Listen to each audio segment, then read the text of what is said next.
네, 뉴욕 증시 마감 상황 살펴보는 김선영의 In USA SH 인베스트먼트 김선영 연구원과 미국 현지 연결해서 얘기를 들어보도록 하겠습니다. 연구원님 안녕하십니까?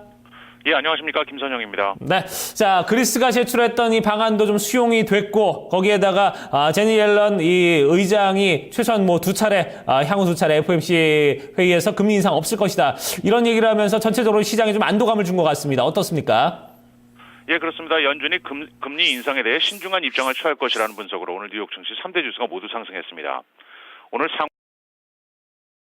옐렌 의장은 기준금리 인상 전 선제 안내를 변경할 것이라면서 최소에서 기준금리 인상이 없을 것이라고 밝혔고 투자자들은 이것을 연준이 향후 금리 인상 시기에 대해 유연한 입장을 가질 것이라고 분석을 하면서 적극적인 매수에 뛰어들었는데요.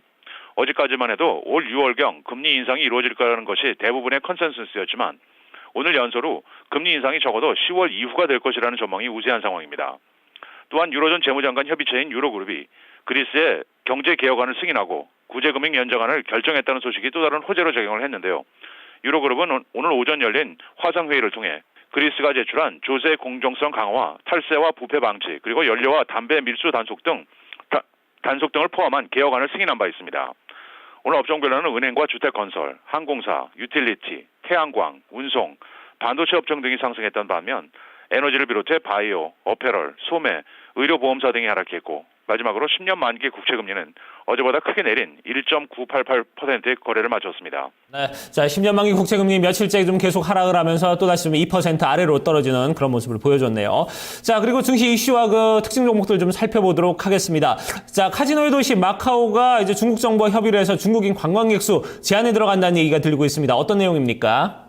예, 그렇습니다. 지난해 12월 시진핑 국가주석이 마카오 경제가 카지노에 대한 과도한 의존도를 낮추라고 촉구한 데 따른 후속 조치로 마카오 정부가 중국인 관광객 수를 제한하는 방안을 중국 당국과 협의 중이라는 소식으로 관련 카지노 업체들의 주가가 급락세를 보였습니다. 마카오의 사회문화부 장관은 현지 방송과의 인터뷰를 통해서 마카오 정부는 마카오가 수용할 수 있는 관광객 수를 분석한 뒤 거주민들의 삶의 질을 해치지 않을 수 있는 적정 관광객 규모가 얼마인지 파악하는 작업을 중앙정부와 함께 진행하겠다고 밝혔는데요. 이와 관련해 마카오의 데일리 타임스는 이 같은 관광객 수 제한 방침을 두고 조만간 마카오와 중국이 협의를 시작할 것이라고 보도하고 있습니다. 오늘 특징 종목들입니다. 오늘 폐장 후 미국 최대 PC 업체 휴렛패커드가 실적을 발표했습니다. 휴렛패커드는 지난 분기 예상에 부합한 주당 92센트의 순이익을 거뒀지만 매출이 예상에 미치지 못한 데다 올 한 해 전망을 하향 조정하면서 현재 주가는 5%의 약세를 보이고 있습니다. 다우지수의 구성 종목인 미국 최대 건축자재 업체 홈디포는 지난 분기 중 예상을 10센트 웃돈 주당 1달러의 순이익을 거두고 주주배당 26% 인상 그리고 180억 달러 규모의 대규모 자사주 매입 계획을 내놓으면서 4.5%가 급등해 사상 최고치에 올라섰습니다. 미국의 최대 은행인 JP모건 체이스는 대형 기관들과 대기업들의 일부 예금에 대한 수수료를 매기는 방안을 검토 중이라는 월스트리트저널지의 보도로 오늘 2.5% 상승했는데요. 자세한 내용은 오는 24일경 발표될 것으로 예상됩니다.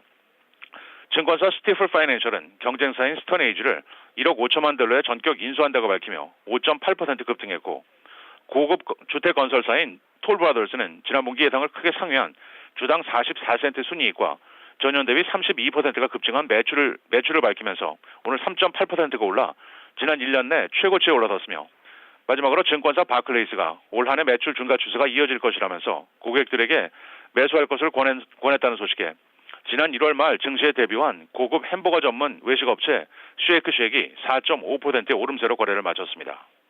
자, 이제 경제지표와 일정도 좀 체크를 해보도록 하겠습니다. 자, 2월 소비자 신뢰지수 컨퍼런스 보드에서 발표를 했는데 예상치보다 못 미쳤다고요?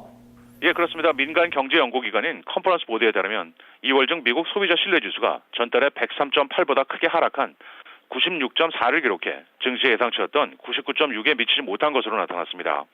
컨퍼런스 보드 측은 현재 상황에 대한 평가는 긍정적이지만 단기적인 기대가 낮아졌다면서 이번 달 신뢰지수의 하락에도 불구하고 여전히 경기 후퇴 이전의 수준을 유지하고 있다고 덧붙이고 있습니다. 항목별로는 현재 상황지수가 113.9에서 110.2로 향후 6개월에 대한 기대지수는 97에서 87.2로 각각 하락했습니다.